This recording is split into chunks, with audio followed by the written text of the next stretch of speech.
candidate in economics at Emory University. My research broadly focuses on peer effects and the identification of network formation models. And currently, I am interested more in studying the effect of potentially heterogeneous social networks on individuals' decision-making process. And in the paper that I'm going to present today, I'm going to talk about how to identify and estimate heterogeneous peer effects in a context of non-experimental data. And because of that context, the methodology that I'm going to propose is going to allow for a sequence of different networks to be formed endogenously. Okay, and so to motivate the issue, let's start by looking at this graph. So this is a network of academics where each of the nodes is going to represent a scholar. And in this network, there are two types of connections. The gray links are the same faculty links, and the red links are co-authorship links. And so for now, let's focus on this subnetwork in this dashed circle. And let's assume that we want to estimate a model where the productivity of a scholar is going to depend on the productivity of her connections, the characteristics of her connections and her own individual characteristics, and the characteristics of her workplace. And so, for example, if we look at individual 1 here, we see that this individual is connected to 0 and 2 based on the same faculty link. And so if we look at her outcome equation, and if we assume that it is linear, what we can see is that only this type of potential network effects from the same faculty network are present in her outcome equation. Now, if we look at another individual, let's say, for example, individual 2, in this case, this individual is going to be connected to 1 via the same faculty link, and to 2 and to 3 and 4 via the co-authorship link. And so something that I want to point out here is that I do not assume that the different types of network effects or peer effects coming from these two different networks are the same. I am going to assume that there is heterogeneity in the potential effects from different networks. Now, if we try to estimate this model, we may run into different potential issues. There is a well-known issue in this literature, which is known as unobserved homophily. Homophily is the tendency of individuals to form connections with others who are similar to them. And so if people form connections based on unobserved characteristics, we can confound potential peer effects with this formation process. Think, for example, scholars who form connections to each other based on observability.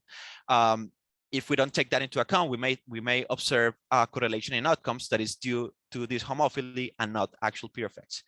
There are other types of issues that are present in this type of models. You can think, for example, of common shocks. So if scholars all work together in, say, a university or an institution, and there are shocks that we cannot observe, we can again confound correlated outcomes coming from peer effects when in reality they are just only caused by common shocks. And so the question becomes, how do we estimate and identify the parameters of this type of models without imposing too strong of assumptions in the actual model? And so I'm going to present the intuition of the solution that I'm going to propose. And so let's look at another individual. Let's say, for example, individual 3. And this individual is going to be connected to 5 and 6 based on the same faculty link, and to 2 and 4 based on the co-authorship connection. Now, if we assume, let's imagine that we observe some shocks to individuals 5 and 6 that may be endogenous from their perspective. So think, for example, hiring of a new highly productive colleague, or changes in the research funding that these two researchers receive, then those shocks are going to affect their outcomes, and, or in this case, the productivity. And even though these shocks are endogenous from the perspective of 5 and 6, what I'm going to try to convey is that those shocks are going to be exogenous from the perspective of individual 1.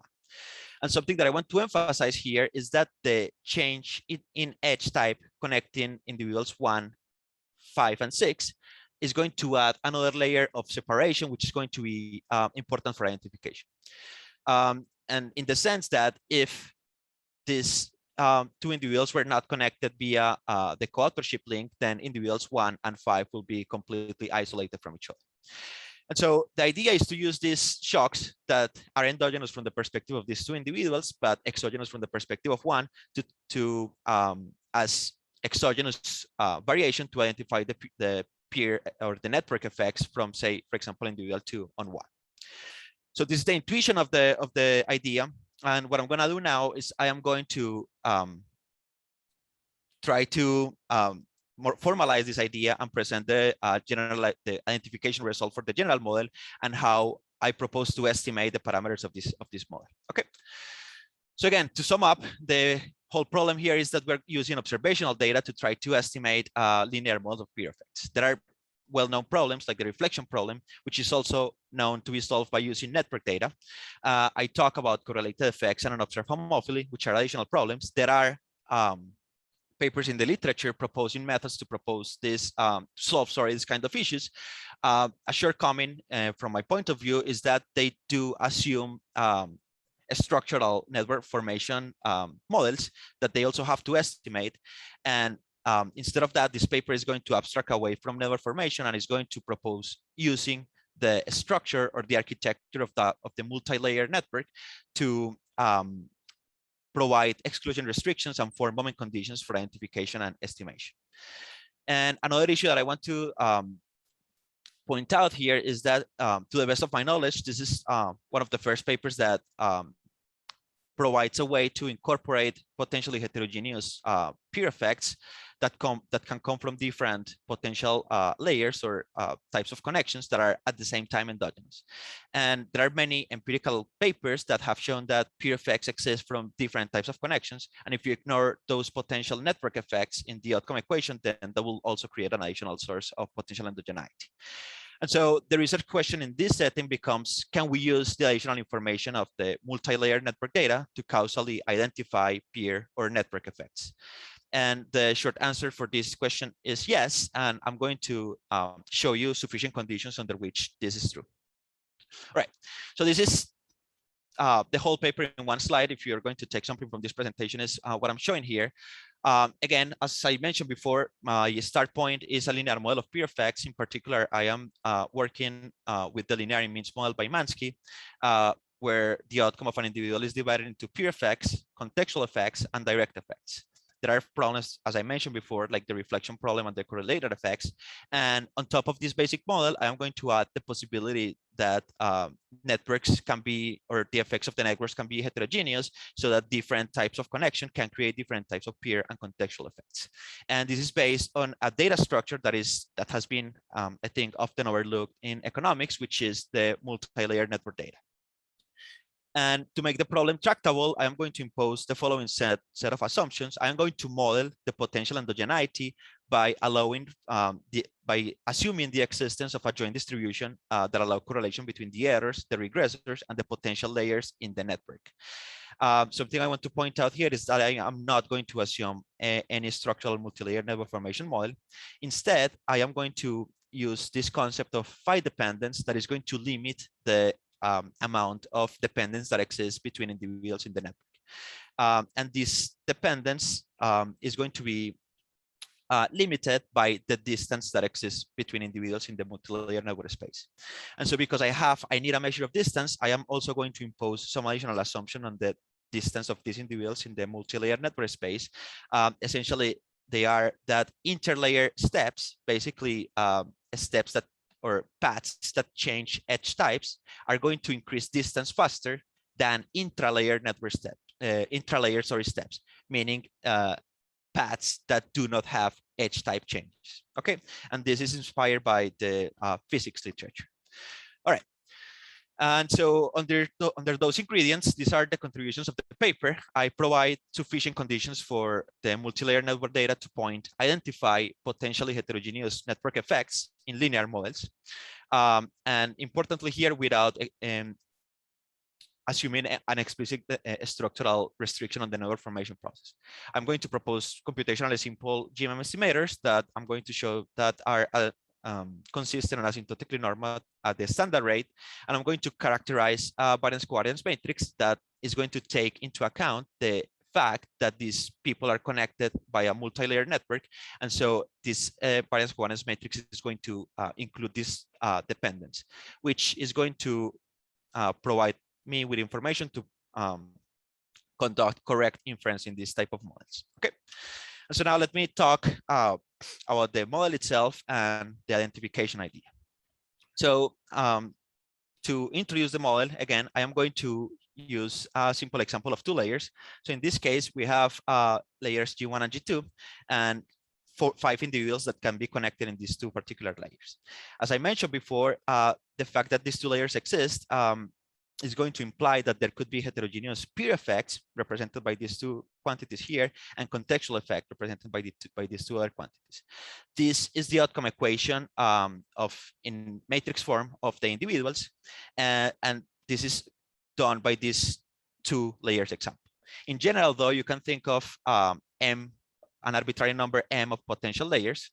And so the model is going to be the following. I'm going to assume that there are n individuals in the population where n can be arbitrarily large, so we can accommodate the situation of an infinite population. And these individuals are going to be connected via a multi-layer network. So the multi-layer network is going to be a pair, Gn and Cn, where Gn is a set of all possible graphs of this style. So for example, here there are only 2, but there can be in general m of them. And the Cn is going to contain the interlayer links, which are going to connect the otherwise separated graphs, which are these dashed lines here. Then the individuals are going to be characterized by Q regressors. And as I mentioned before, I'm going to allow for dependence between regressors, errors, and the layers. And so in general, this is the linear equation of interest. And again, the idea here is to identify and consistently estimate the parameters of this model.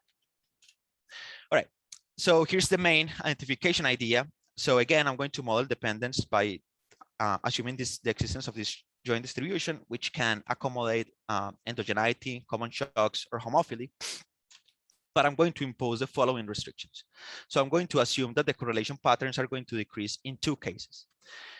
So if 2 individuals are connected by longer paths, meaning a more number of edges, then the correlation between those 2 individuals is going to decrease. That's the first assumption. And the second one is that for a fixed path length, if the edge types inside that path change edge types more times, then the correlation between those individuals is also going to decrease. And I have here an example of what that means. So I have 2 types of networks, one that has a multi-layer component, so different types of connections, and one that doesn't. So all that I'm saying is the dependence between individuals 1 and 5 in this network on the left is going to be lower than the dependence between individuals 1 and 5 in this network on the right. And the intuition is, it is less likely that the neighbor of the coworker of my friend is similar to me than the friend of my friend. Okay, and this is going to have a nice partial, in my opinion, partial population intuition, and meaning that if we, for example, observe shocks in this neighborhood, they can be considered as shocks that happen to only a subpopulation of the whole population.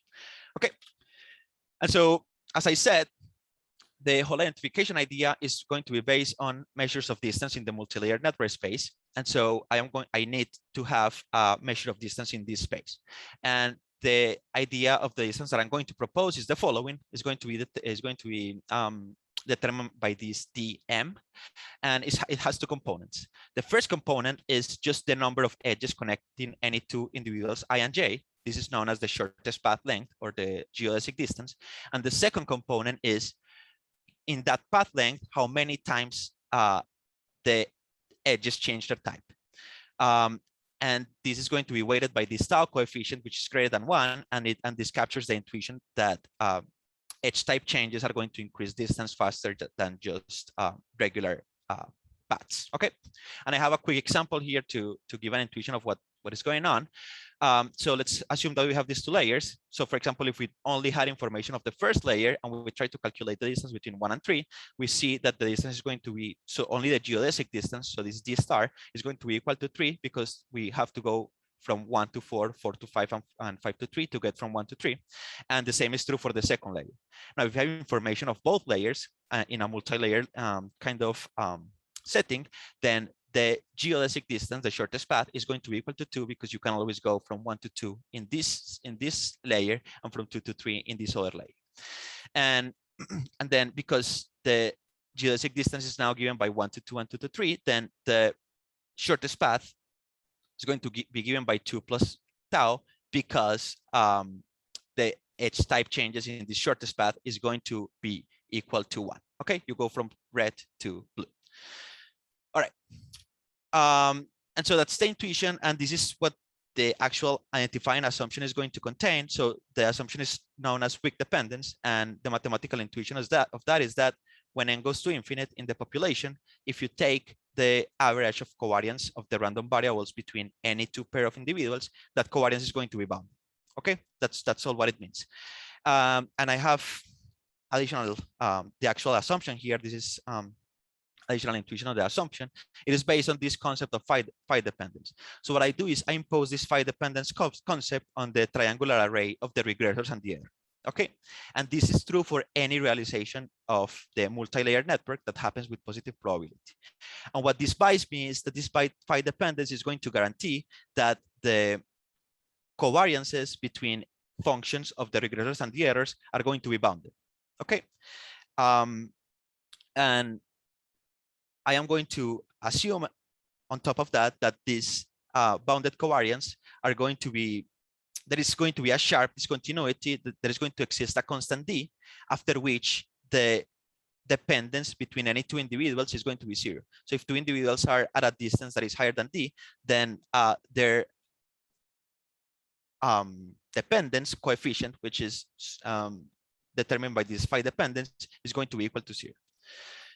And the good thing of this assumption is that it actually allows for correlation between the regressors and the errors caused by the endogenous network formation in this multi-layer network object here. Okay, and based on this assumption, this weak dependence, what I can do is propose this proposition, which is going to give me two moment conditions. So essentially, what is going on here is for any multi-layer network that happens with positive probability, these two conditional expectations are going to be 0. And so what the first conditional expectation is going to say is that the covariance between the errors and the regressors of any two individuals who are connected by a path that changes edge types more than kc times, then that covariance is going to be 0. This kc is essentially a constant that is defined by the researcher, and it means it contains a belief of the researcher on how many edge types are required for this dependence to go to 0. And the second moment condition is even if these two individuals are connected by a path that has less than kc edge changes, if the path is large enough in terms of number of edges, then this covariance is also going to be equal to 0. And the important part of this proposition is that it uniquely pins down these two constants t and tau that are required for identification. So essentially, once the researcher determines the value of these kd and kc constants, then the multi-layer distance is uniquely determined. Okay, so these two constants are relevant.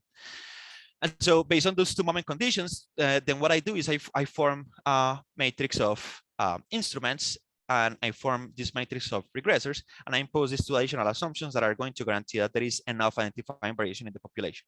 So what this is essentially saying is not all individuals are going to be isolated. So because otherwise I cannot learn anything from network effects, and I can find enough moment conditions in the population. And this assumption is not trivially satisfied. There are cases in which that doesn't hold and identification breaks down. For example, if the network is completely dense, then it is impossible to find any exclusion restriction and form moment conditions. But this is known in the literature. But even if the network has intransitive triads, which are known to be important in the literature, if there are not edge type changes, like in this case, then identification also breaks down. Or if the two layers in this case are completely disjoint, identification breaks down as well. So it's not a trivial assumption. It requires some shape in the networks that you're working with.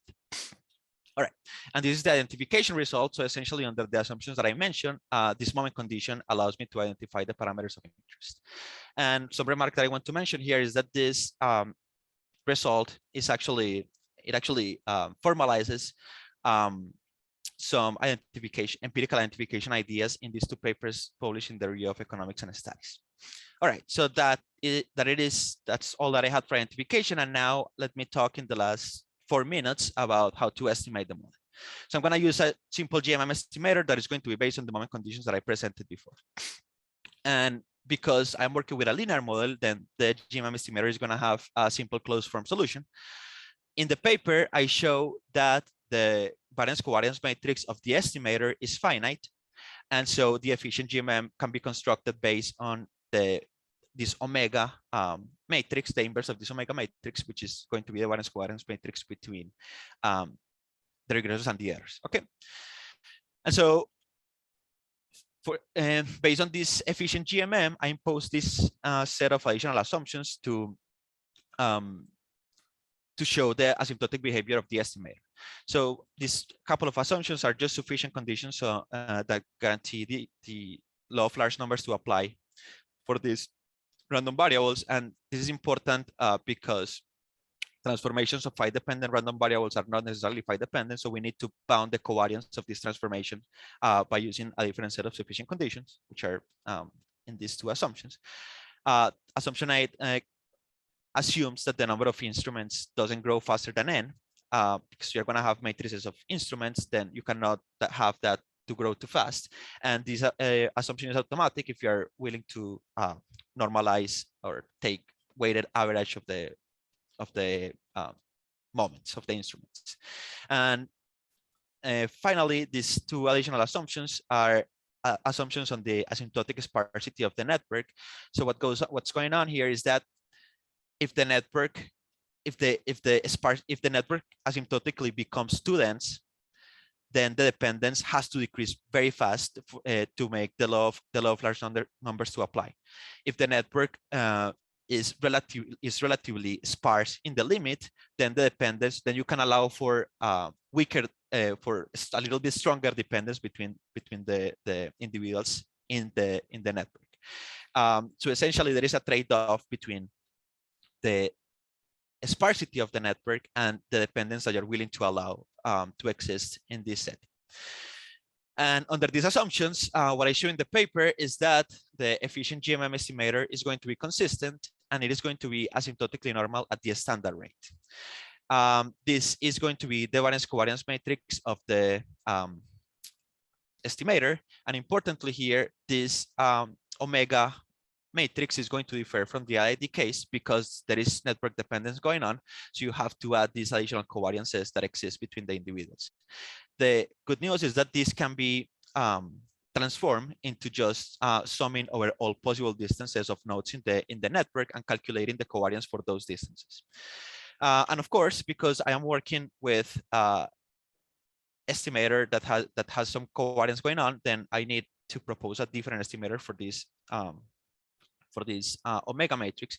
In the paper, I propose a network hack estimator that is going to take into account these covariances. And I think something nice about this result is that the identification theory that I propose is going to provide a clear way to choose the bandwidth in this estimator because there is a sharp point after which the covariance between nodes is going to be equal to 0. So after you choose KD, then the bandwidth is going to be chosen automatically. And that's all I wanted to say. These are the conclusions, which are essentially stating the same themes that I just presented. Something I want to mention here is that this method will be particularly useful for empirical researchers who want to estimate potentially heterogeneous network effects using observational data. And this also opens the possibility for new research using multi-layer network data. Some things that I'm still working on is how to provide a way to choose KC and KD, which are really important parameters in this paper. And with that, I finish, and I am open for questions at the end of the presentations or in the last 40 minutes that I have left. 40 seconds, sorry, that I have left. Thanks, Juan.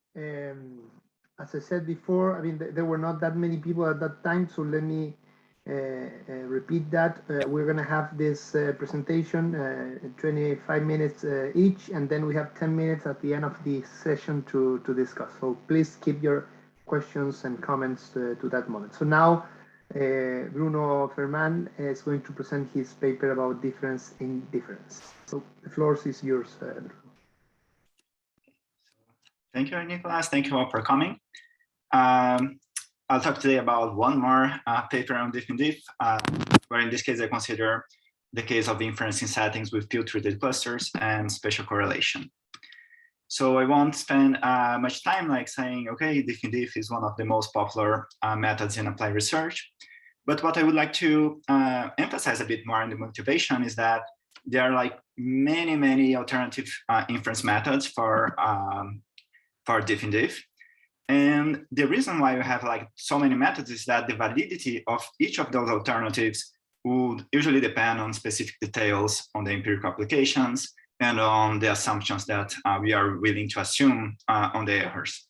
So what I will try to do in this paper is to work on a setting in which I believe there is not yet an existing method that works, which is this case where we have like field-treated and many control clusters. We have that potential units are potentially spatially correlated. And I consider the case in which we have a finite number of periods and we don't have information on the distance metric that determines the spatial correlation.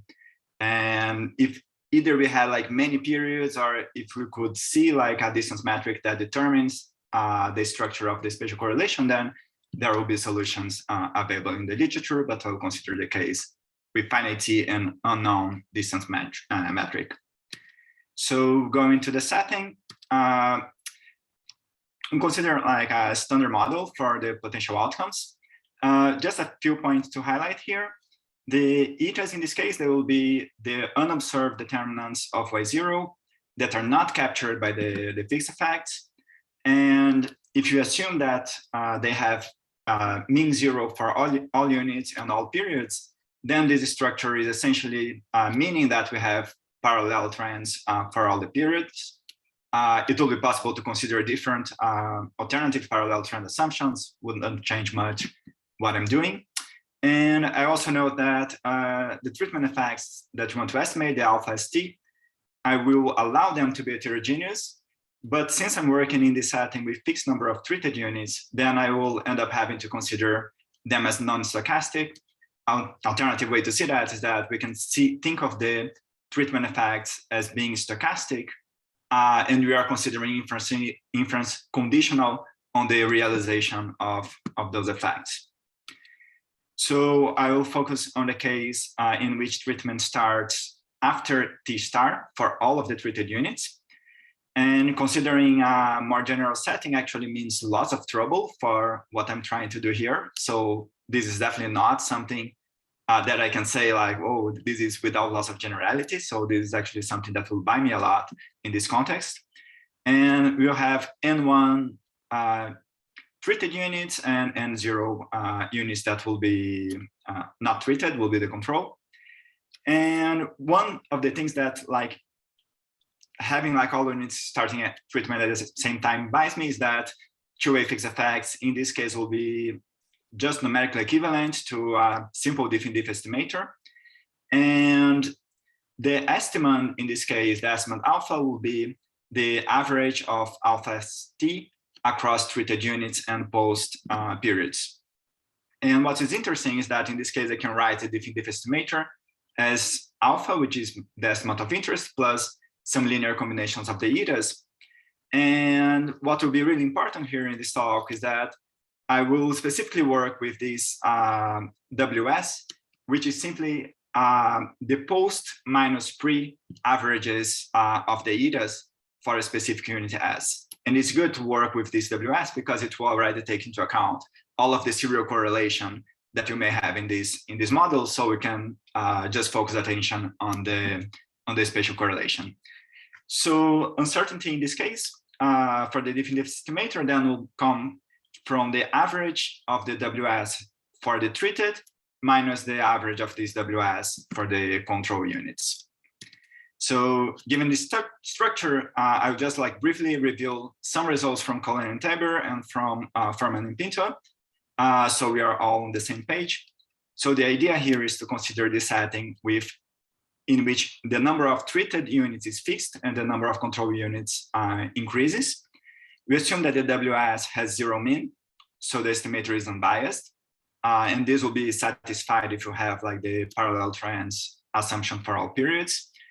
And the key assumption in Colin-Tabor running model is that the WS is IID across all of the units, both treated and controls. And what is nice is, in this case is that when the number of control goes to infinity, the number of treated units is fixed, the diff estimator would asymptotically depend only on the errors of the treated. And the idea for inference that they propose is to recover the distribution of WS for those treated units using the empirical distribution of the residuals W hat of the control units. And this will work because we'll recover the distribution of the errors of the control when the number of controls goes to infinity. And since you assume that the distribution of WS is the same for treated and control, then at the end, we recover this distribution, asymptotic distribution of a hat. Just a side note here, in their paper, they consider some alternatives, relaxing identical and the independence assumptions, but there is still no solution in which we don't, for the cases in which we don't observe a distance metric. So in my paper with Christine, we show that the method proposed by Colin-Tabor would over-reject if the variance of the errors of the treated is relatively higher. But if the heteroscedasticity depends on a function of an observed variable, then we could estimate the parameters from this function and consider a rescale distribution of the residuals of the controls that will recover for us the distribution of the errors of the treated, and then we could use that to conduct inference. So to make things more concrete, we consider particularly the case in which YST is the aggregate of MS individual level observations. And in this case, if you have variation in the number of observations per unit, then this will naturally induce heteroscedasticity. So the method proposed by CT will generally over-reject if treated units have relatively fewer observations. And one of the points that we show in that paper is that for a wide range of structures on the within unit correlation, the variance of WS will have this form A plus B over M, where M is the number of observations in unit S for some parameters A and B. So the main idea is to estimate A and B using the control residuals. And then we can use this estimated structure so that we can rescale the residuals of the controls, and then they will become informative about the distribution of the errors of the treated. And this works well when we have those assumptions, when errors are independent. So what happens when we include spatial correlation in this setting? So I just put this ugly slide with the assumptions I use in the paper, but the main thing I'm changing here is that I relax the independence assumption across units. And instead, I just assume that we can apply some law of large numbers for the averages of the variables of the control units. And I refer to that as weak dependence condition.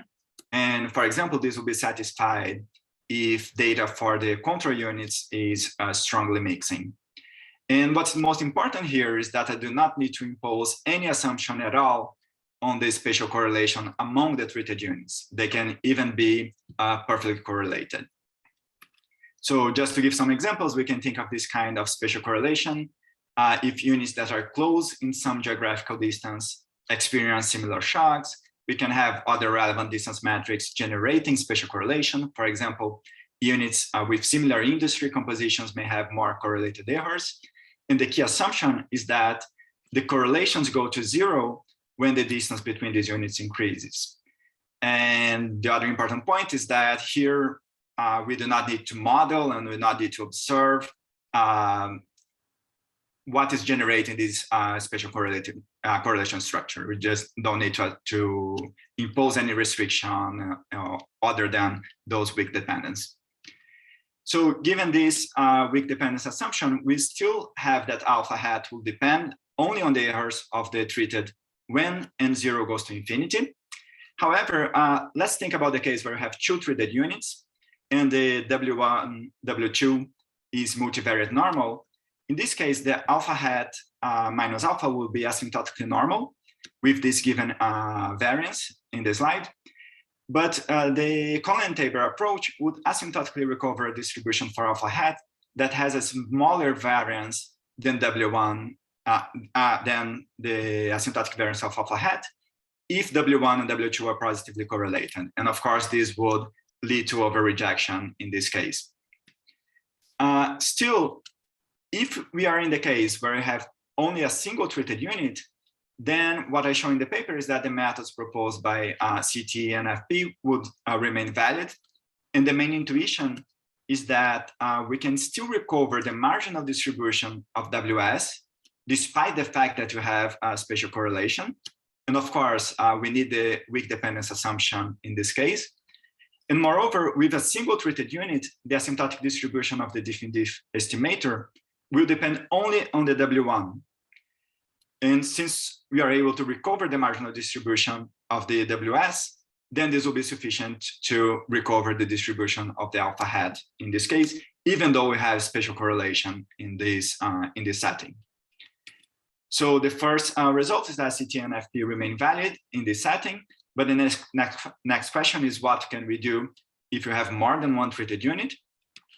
A first idea is to consider a worst case scenario for the spatial correlation, which will be in this setting the case in which WS for the treated units are all perfectly correlated.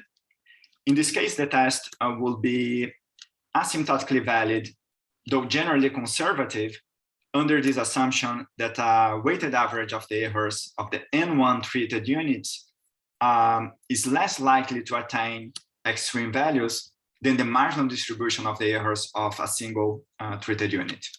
And I can show that this assumption is satisfied if you assume that the errors are multivariate normal. And I have a long discussion in the paper arguing that this is a reasonable assumption in most diff-in-diff applications, even when you relax normality. But the problem is that this test will become way too conservative.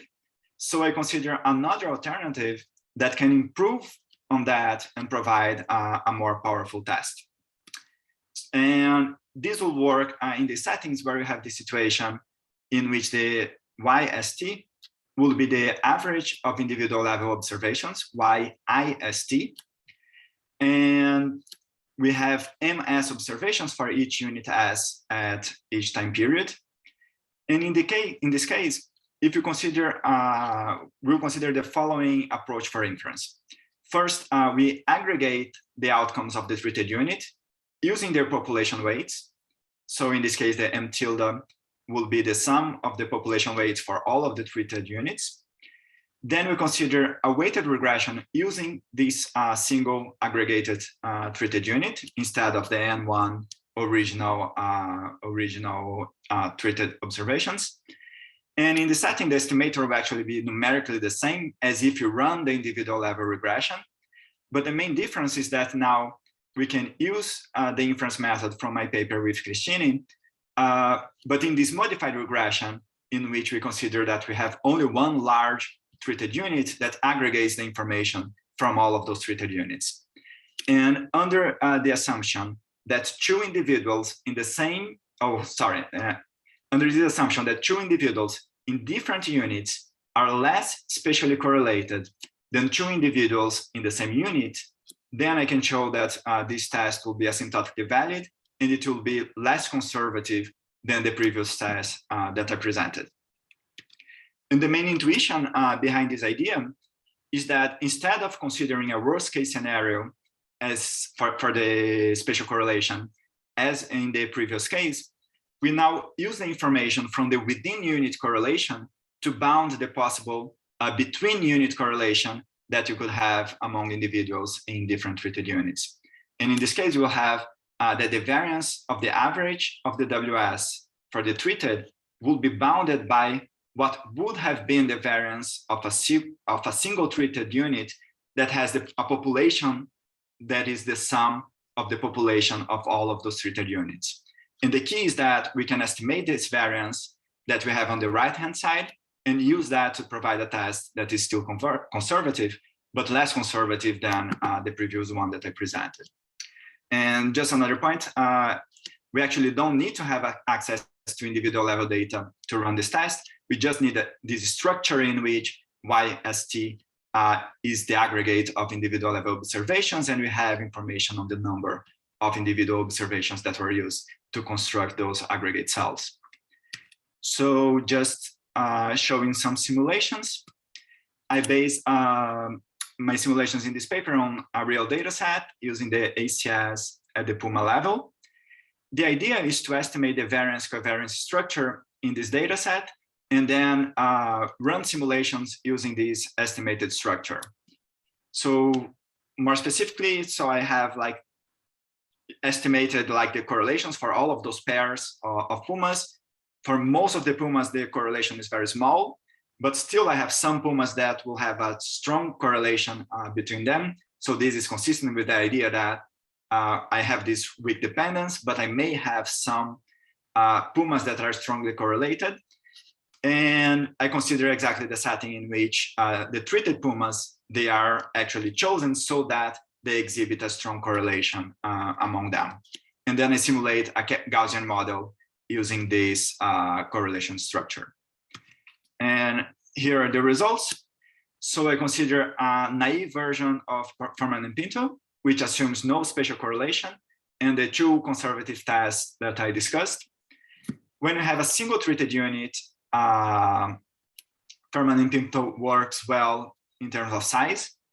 Moreover, the length of the confidence intervals in this case with one treated unit is almost the same as if you consider an unfeasible test using the distribution of alpha hat in those simulations. So this confirms the first set of results that I have in the paper, that Cullen and Taber and Furman and Pinto remain valid with a single treated unit, even when we have spatial correlation in the model.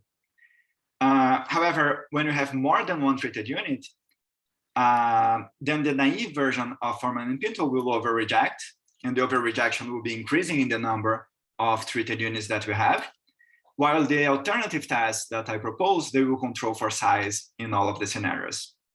Of course, again, we'll have some loss in terms of power, and this is something we have to live with if you want to allow for spatial correlation without observing a distance metric or without imposing further restrictions. But it is interesting to note that the second conservative test, which explores the within unit correlation to bound the between unit correlations that we might have among the treated units, will experience a much lower loss in terms of power, which is also expected from the theoretical results that I presented before. Let me see what I can go now. So I also have in the paper an empirical illustration based on the Massachusetts 2006 health reform, where it's based on this paper by Summers and Walters, where they have a diff-in-diff design with 14 Massachusetts counties as treated and around 500 control counties. And what I think is most interesting results here is that I can consider in this case the case in which, or what would happen if we did not have information on the relevant distance metric, which in this case will be the state in which the counties belong.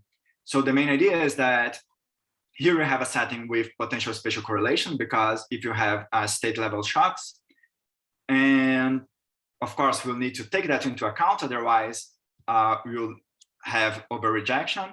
One way to take into account will be to consider, for example, the Furman and Pinto at the state level, which will take the state level shocks into account.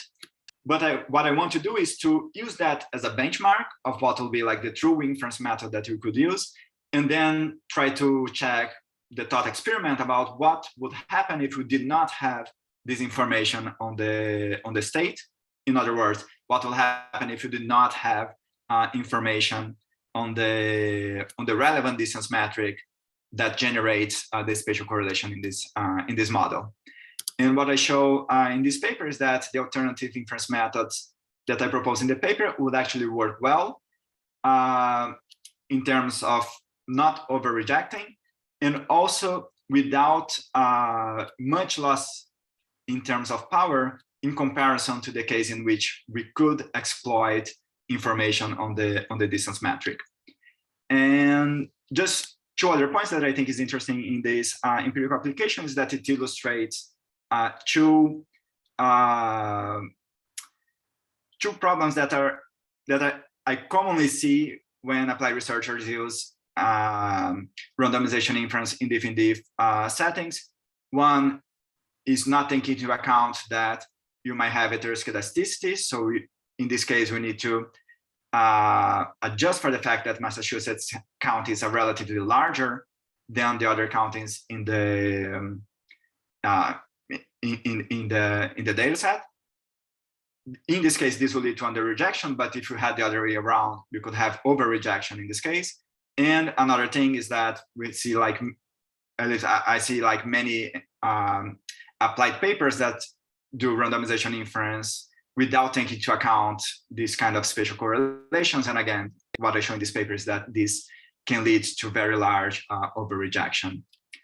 So just heading to the conclusion and saving, I think, 1 or 2 minutes for questions at the end.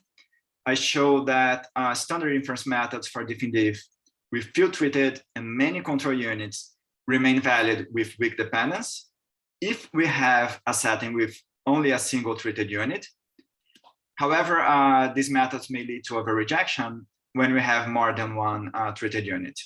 And what I do is to propose 2 alternative inference methods in this case that will be asymptotically valid, but they will generally be conservative.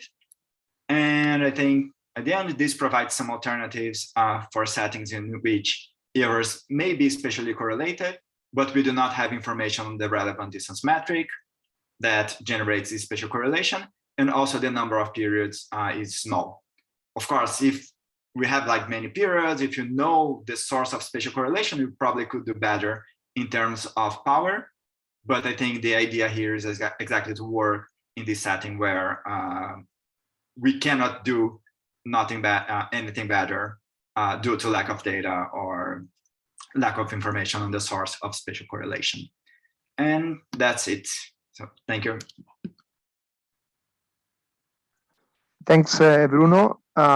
So now is my turn. I have 25 minutes. And as I said before, at the end of this session, we're going to have 10 minutes. So keep your question, please, or comments to have question or comments for Juan, Bruno, or me. Okay. Okay. 1 second. Okay. Okay, so I'm gonna present this paper about how to implement the outcome test. This is a joint project with Damian Vergara, who is studying his PhD at the Berkeley University. And this paper has 2 parts. Okay, so in the first part, we propose a new way to implement the outcome test.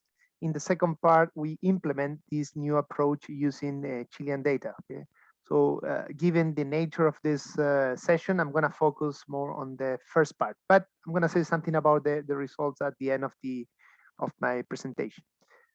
In order to motivate our approach, I'm going to use the same setting that we have in the application, and this is a pretty common setting in the context of testing discrimination. So imagine that you have a judge who is deciding defendant's pretrial release based on the predicted pretrial misconduct. Okay, this is actually what the law says in most of the cases. Okay, you have to base your decision of pretrial detention based on pretrial misconduct probability. So let's imagine how it's going to work. How it's going to be the case of a non-prejudiced judge.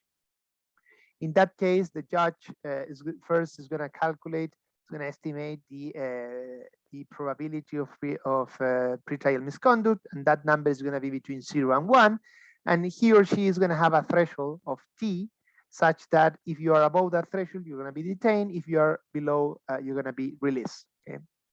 You can imagine different models that in which cases you're going to have this optimal decision rule. Okay?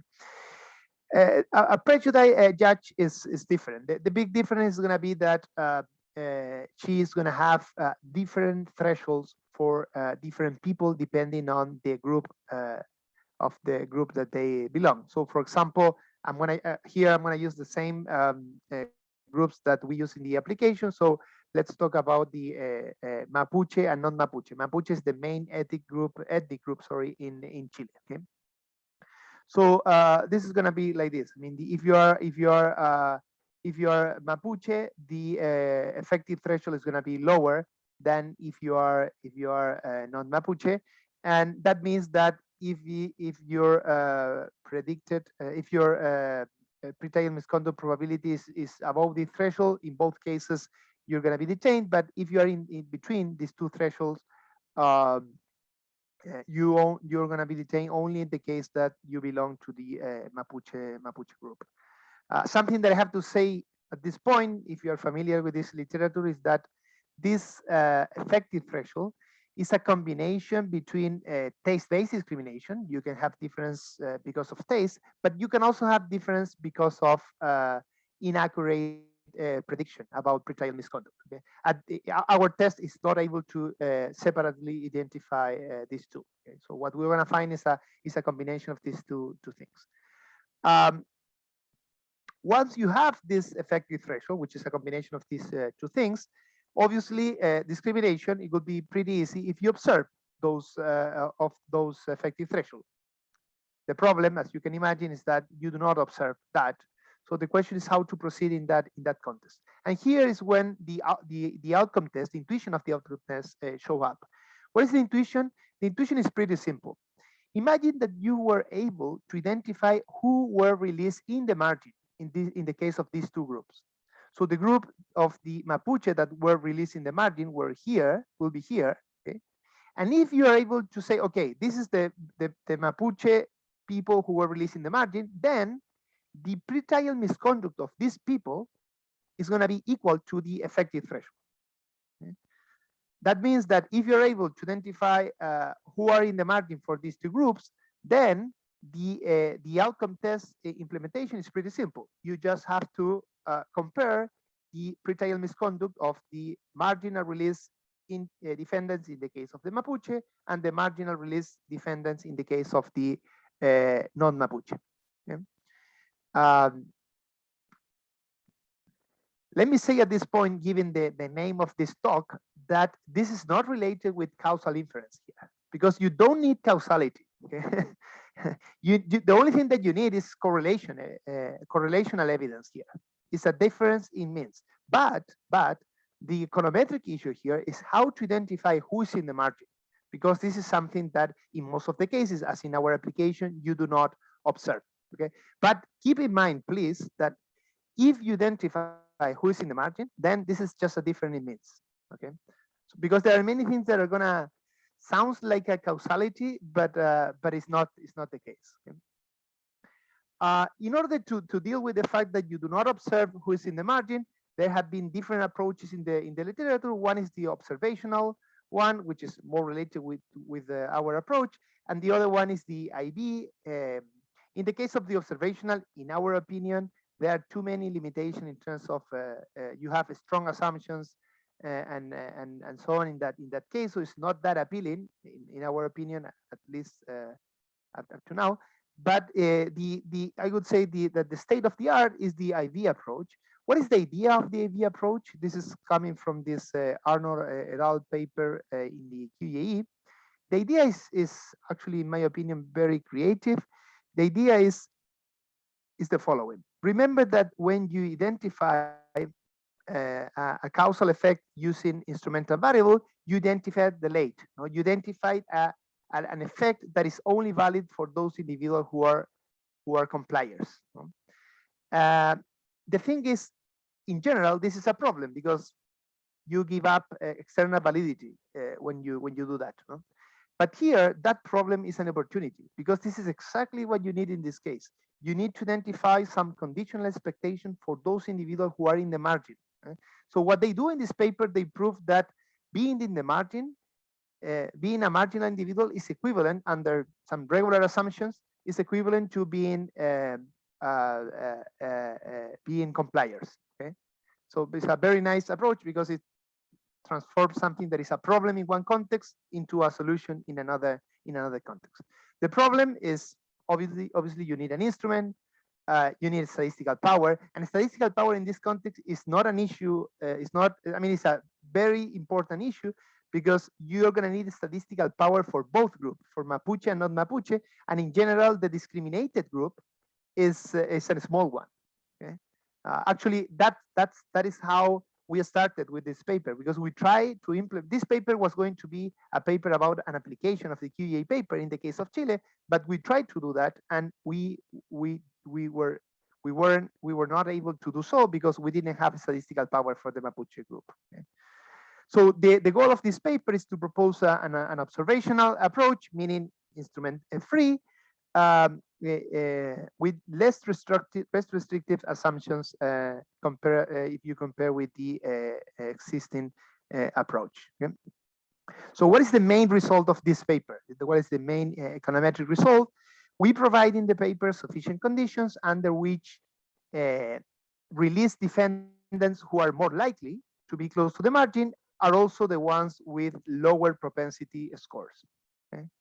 And once you have that, I'm gonna tell you during the presentation what under what assumption this is true and what are the intuition behind these assumptions. But if you have that, then the implementation of the test is pretty simple, because the only thing that you need is to feed a projection model for the release status. Given that you can get the propensity score, then you rank release defendants based on the propensity score. Then, using some arbitrary notion of being close to the margin, you define samples of marginal individuals based on that ranking, and then you just have to calculate a different means. That different means can be calculated in a non-parametric way, or it can be just different means considering all the individuals who are close to the margin. Okay? The virtues of this approach is simple. It is robust to omitted variable bias. I'm going to explain why it's the case, but the intuition why is robust to omitted variable bias is because here the problem is not about causality. Actually, the problem is going to be about prediction. Okay, in this case. Okay? I'm going to be more clear about that in few slides, and does not need instrument. Okay?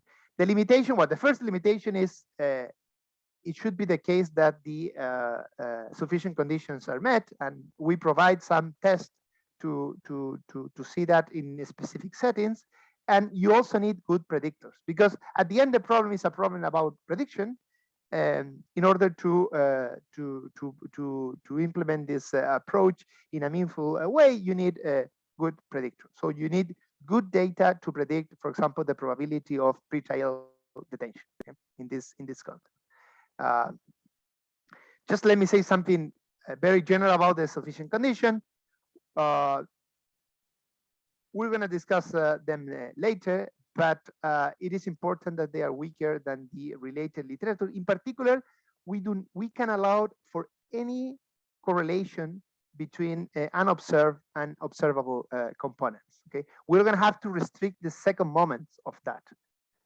Okay, we need to restrict the pattern of heteroscedasticity. Okay, but we do not have to restrict the correlation, okay, between unobservable and observable components. Okay?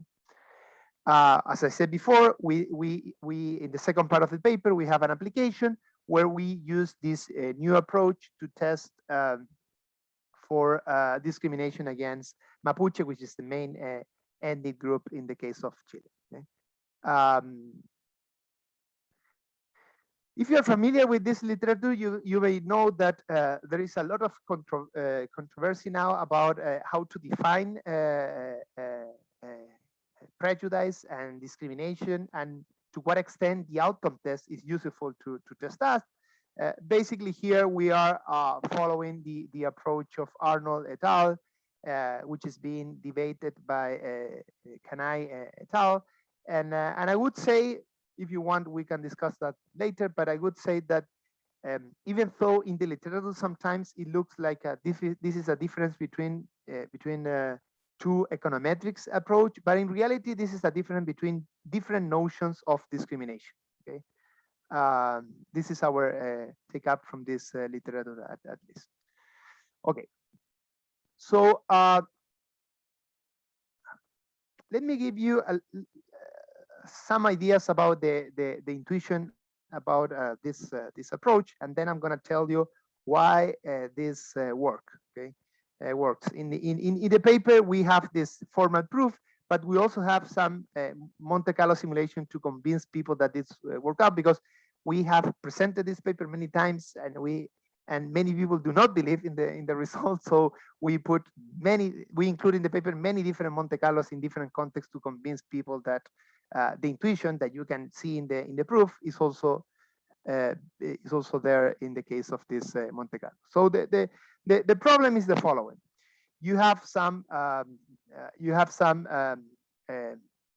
release here, and people release. I'm gonna be from 0 to the right, and people detain from 0 to the left.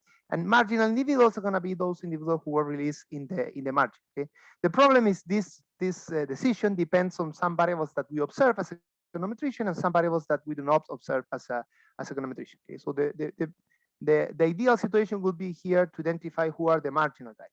We are not going to be able to identify who are the marginal guys, but we're going to be able to identify who are the expected marginal guys. Okay, so we're going to be able to use the propensity score to find the ranking of individuals in terms of this probability, the probability of being marginal given your observables. Okay, how close is going to be this expectation, this probability to be marginal? Okay, it's going to depend on some things that you can observe, because this is basically is going to depend on the quality of your prediction. If you are, just to give you an idea, if you have a high R square, that is going to mean that in the release probability estimation, that is going to mean that this probability of being marginal is going to be pretty close to being marginal by itself. Okay? So we have two assumptions. I'm going to state this assumption, and then I'm going to explain them in few slides. The first assumption is something that you can call monotonicity, and this is pretty common in the literature of the instrumental variable estimation. Okay, so basically this function that determines release decision can be separated in two different functions, where in one case one function depends on the unobservable and the other function depends on the observables. The second assumption is more technical, I would say, but intuitively, this is basically saying that you can allow for any correlation between the unobservable and the observables, but you need to restrict the way that the second and third moments and so on work out. So you have to restrict heteroscedasticity. You still can have some patterns of heteroscedasticity, but not any patterns of that.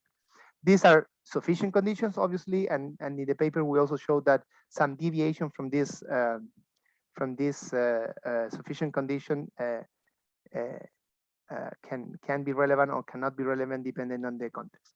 Given that, you have the main proposition of the paper, which says that under assumption 1 and 2, the propensity score, the ranking based on the propensity score, is going to be equivalent to the ranking based on this probabilities, okay, from this conditional probability. So that means that release defendants who are more likely to be close to the margin, given their observables, also have lower propensity score. Okay?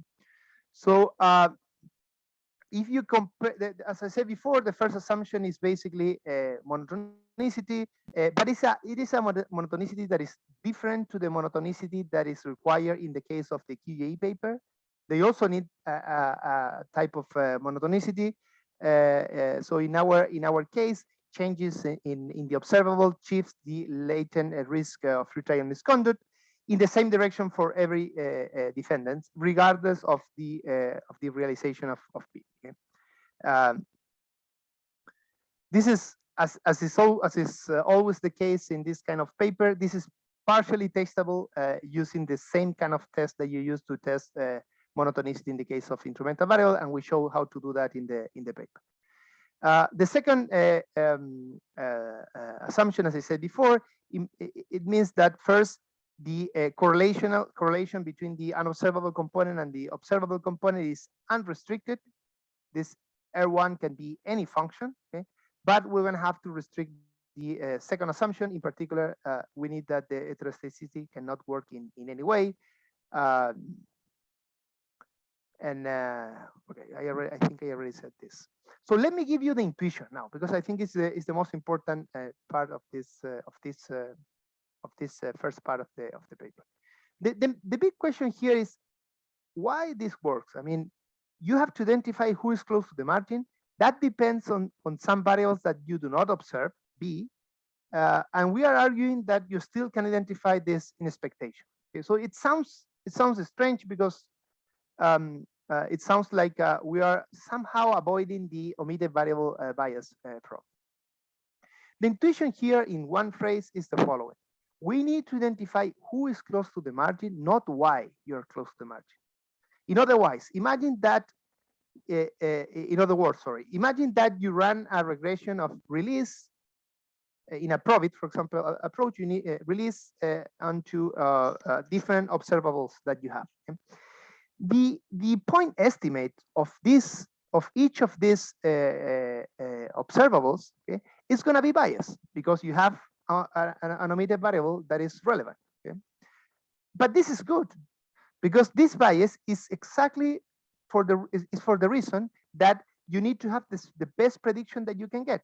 Okay? In other words, omitted variables is not necessarily an issue for prediction. It's just an issue if you want to identify what is the value of this. You need to identify the point, the parameters of each of these observables, but we don't want that. Okay, we don't want to know why you are close to the margin. It's because of x1, because of x2. It doesn't matter. The only thing that you need, we need is enough quality in our prediction in order to know, given the observables that you have, what was your probability of being a marginal guy. And that's why we can avoid this omitted variable bias. To give you another intuition about this, imagine that you have a very high correlation, very large correlation between the unobservable and the observable. In that case, your prediction is going to be better. So what is a problem in the context of causal estimation here is an opportunity in order to have a better prediction. Obviously, this is not going to work in any case. If you, even in the case that assumption 1 and 2 are met, then this measure, this probability of being marginal is going to be unbiased, estimated, but it can be very noisy. And if it's very noisy, you're still going to have the inframarginality bias, which is the big problem in the outcome test implementation. Okay? The good news is that it's going to be pretty clear, given the data that you have, whether this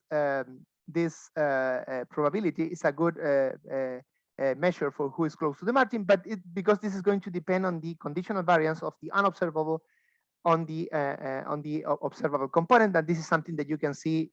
We provide a test of how to do this, but it's something that you can see in the R-square basically. But we provide a more rigorous test about that. Okay, so the last thing about the approach, and then just 2 or 3 slides about the implementation that we have in the paper. So this prediction-based outcome test pivot, it has two steps. In the first step, you need to estimate the propensity score. For example, using a probit. We provide many different approaches in the paper using lasso. I mean, many different approaches. But the first thing that you need is to estimate this propensity score. Given that, you have to rank the individuals who were released. And in the second step, you use this rank to define who is close to the margin, and you just have to calculate a difference in means. Okay, in that case, the simple approach is using all the individuals that are close to the margin. We're using the same weights for all of them. In the second approach, you use a non-parametric approach such that you put more weights on the individuals who are close to the margin, okay? Who are closer to the margin. Okay? The inference in this case is based on bootstrap because this is a different means, but first you have to identify who are close to the margin, and because you have to estimate that, and because you have that two-step estimator, it's a good idea to use bootstrap approach. So let me just say in the 3 minutes that I have, the implementation. In the implementation, we have a very nice data using nationwide administrative record in Chile. We can use data on the criminal system in Chile for about 10 years or so.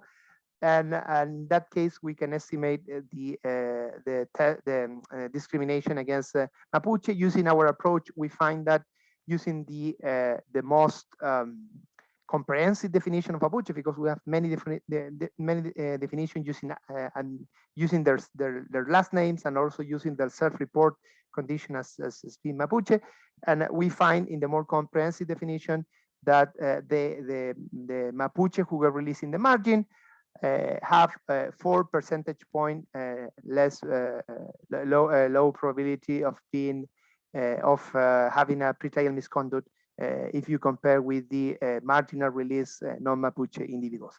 We also we are able to implement the QJE approach of this Arnold paper, but just for the non-Mapuche individuals, in which case we have enough statistical power, and we show that the number that you get in that case is pretty similar, which is reassuring for our approach.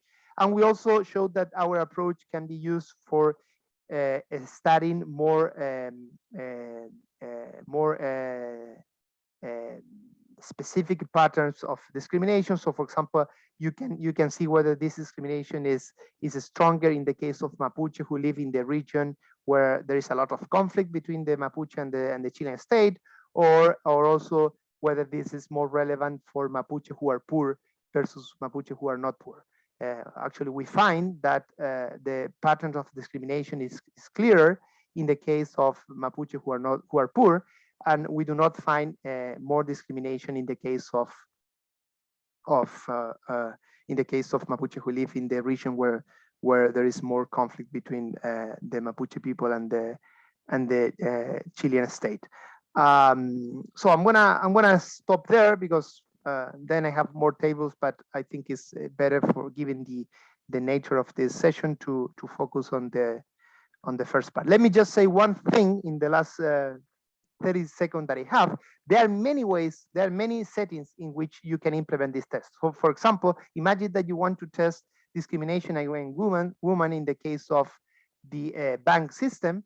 You can see what is the probability of default of women versus men, okay, for those individuals who got the money in the margin, okay. And if you have good data to predict getting the money from the bank, good predictor for that, then you're going to be able to implement this test. So there are many different contexts in which you don't have an instrument, but you do have a good predictor in order to implement this approach for the outcome test. Okay, I'm going to stop there. So now we have 10 minutes for comments or questions about the 3 papers.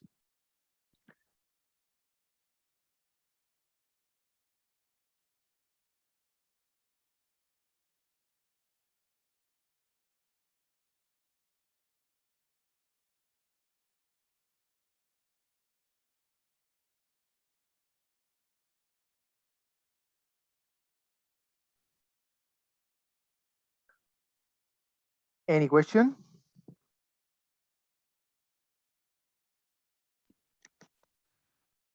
Actually, I have a question for Juan. And if it's a stupid question, then feel free to just say, yeah, it doesn't make any sense. When I was listening to your talk, I was just like trying to compare. I mean, because it seems like what you're doing is very related to the idea of using friends of friends to identify like these peer effects. or the effects or of some variable of the peers on your outcomes. And actually, this is a strategy that I've never been much of a fan of. But when you are laying out that you have like multiple layers and you have like one layer that one of the persons does not belong, was something that sounded more palatable for me. So I just wanted to hear what if you think about that, if like this comparison makes sense. I mean, yeah, friends of friends. I think the disadvantage of that method is if you use friends of friends in a network that is endogenous, then you're not doing anything because the results are going to be contaminated by the formation of that network itself. The approach that I'm proposing, the argument is, we acknowledge that the networks are endogenous. So if you only use friends of friends, that's not good enough. But how about you have a set of friends who are connected with another set of friends via a different type of connection that is not friends, that would otherwise be separated. So in that case, even if these friends are endogenous, like, or this formation of friends is endogenous, shocks in that particular group of friends can spread to the rest of the network via different types of connections. The amount of connections that you want to have to separate these two nodes is a decision of the researcher. So like, if you're not convinced by changing one outcome, say for example the coworker of my friend, you can impose a higher number of edge type changes to be convinced of that. So for example, the coworker of the neighbor of my friend is perhaps stronger than that. Now, increasing the number of edges that you want to guarantee this potential exogeneity is going to decrease the number of potential instruments we are going to have in the population, and that's going to increase the variance of the estimator. So it is a trade-off between those two decisions. But yeah, that's a good question. Yeah, thank you. Yeah.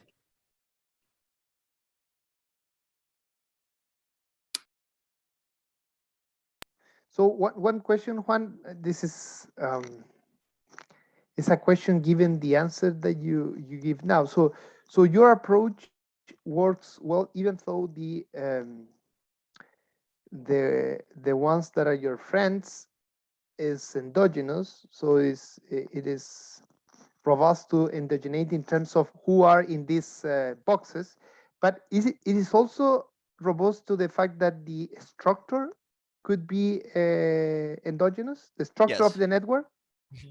So important, okay. The important assumption there is weak dependence. So what I'm saying is there is these networks are going to be endogenous up to some distance. And the second important part is this distance is going to increase faster if you have more changes in the types of connections. So I'm saying they're going to be correlated, the errors and the regressions are going to be correlated if these two individuals are connected but by let's say a path that contains a couple of edge changes and 3 edges, but not if they have 4 edge changes and 5 edges. So at some point that dependence is going to stop. What point is that? That's the question that we need to investigate, and I think it's better answered in a case-by-case situation. Does that make sense? And just like thinking about that now, would it be possible, because it seems like this choice of the number of edges that you're using is like you have like over identification. It's like you have multiple instruments. Maybe you can try to use that to get some information about when is a good time to stop or do something like that. That's literally what I'm working on right now, because I need a way to determine these constants on the let's say at one point you stop. So because I have an over-identified system, essentially, I think I can use that extra information to give an idea on when to stop and it's like why. if you include like just like the consecutive nodes, the results are very different. Okay, we cannot use that. Exactly. That's exactly what I'm working on right now. That's nice. And I think there is also I think that I could also use this trade-off between bias and variance to try to give some conditions that maximize some kind of expectation, expected difference between bias and variance. Yeah, so Yeah, that's no, that's nice. Really interesting. Thank you. Bruno, can I ask you something, but not about the paper directly, but about the discussion about diff in diff? I know that you're an expert Sure. on that. So I have seen a lot of papers. So to me, it's impossible to follow this literature because it's not my field. But I would like to read, I don't know, 2 or 3 papers where I can have a good state of the art summarize. I don't know whether you have any recommendation. I don't know whether this is the moment to ask this, but I can. Yeah. So I'm not sure. So I think we have like all of those papers on the weighting of heterogeneous treatment effects. And so you have Pedro Santana's paper, you have like the Chaz Martin and Javier. I will not try to to say his surname because it's too hard. You have like San and Abraham, you have like the Goodman and Bacon. So I think like if the idea is to, I think what's really generating like more fuzz about diff in diff is like this idea that look, two-way fixed effects are giving you like very weird weighted averages of heterogeneous effects. So you want to fix that. And yeah, I won't give you, like I said, like all the ones that I know that do these kind of things. I won't give you like these specific ones because then the other ones will be would not like my choice. But this is not being recorded, or yeah, or it is being recorded. It is. It's being recorded. Okay. And yeah, and other than that, I mean, I'm working more on the margin of this discussion on this kind of inference in diff, like when you have like field treated, when you have like spatial correlation. So this will be something that you could do in parallel. I mean, those are settings that or problems for inference that will happen in any of these new methods that are being developed. And actually I'm working with a co-author of mine exactly on trying to look at the setting where you have field treated and you are working with these new methods that are being developed. But yeah, and yeah, I think that's true. So Carlos Ospina just mentioned here that Woodridge also came up with the paper. Yes, but I haven't read in detail. He says that two-way fixed effects is okay. Exactly. But not the standard two-way fixed effects that you only have like the treatment dummy and like in the fixed effects. You need to model heterogeneity, as Carlos mentioned. So Bruno, yes. in your paper, so I guess you're using some kind of mixing conditions to justify your weak dependence. Do you have an idea of any rate of decay that you need for this weak dependence to actually allow you to? Actually, I'm being very how do I say? I try just to give like the primitives that I want, which is okay. If you give me like any conditions on the mixing that allows me to use a law of large numbers on some functions of the variables that I have for the control, then all that I do works. Okay, so you're assuming that the law of large numbers applies given some primitive conditions. Okay. Exactly. It's all that I need. So instead of like trying to playing around with like these mixing conditions that, well, no, let's just say that there are some reasonable conditions that this will work. And if you can give me like a law of large numbers that this works, then everything that I do from there would go through. But yeah, that's a good question. Yeah, and I mean, I'm not really an expert on this mixing conditions, but but I believe, I mean, you don't even need a mixing condition to have large numbers to work, right? I mean, usually these things in time series are just ergodicity, some kind of ergodicity condition. Yeah. True. Exactly. So you just need something that we can apply a lot of large numbers. Makes sense.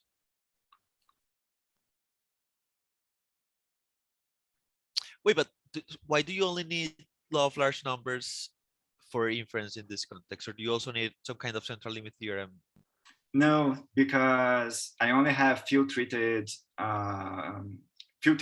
clusters. Mm-hmm. So at the end,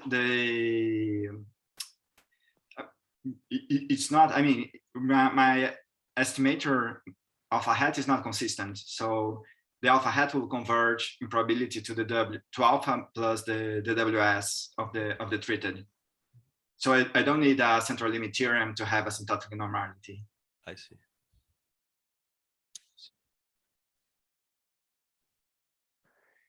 Any other question? I think we have like 3 minutes or so, if there are any. Otherwise, you can have time to get a coffee or whatever for the next presentation if you want to see another one.